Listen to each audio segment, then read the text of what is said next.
Welcome to our channel. Today we how to log into Heroku dashboard for Dyno management, complete guide step by step clearly. Open your preferred web browser.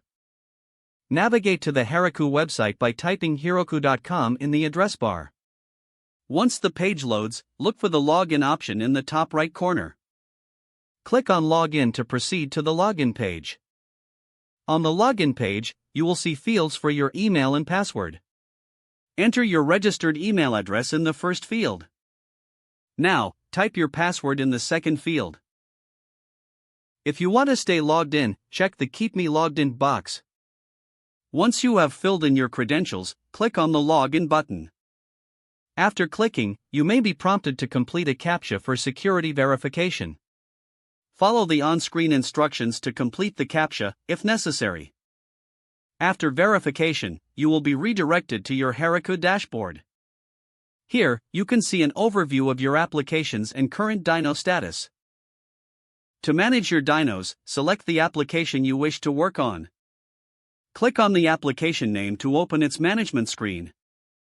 In the management screen, locate the Resources tab.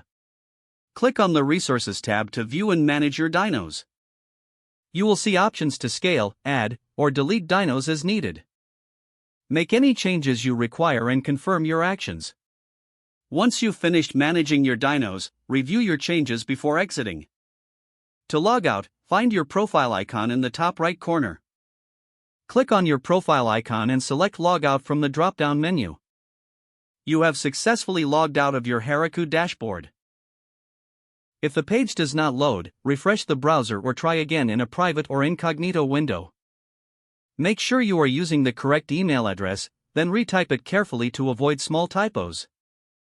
If your password is not accepted, use the reset option and create a new strong password you can remember. Check your spam folder for verification or security emails, then complete any requested confirmation steps. Enable two-factor authentication if available to improve account security and reduce unauthorized access risk. Don't forget to like this video and subscribe to our channel for more step-by-step tech guides.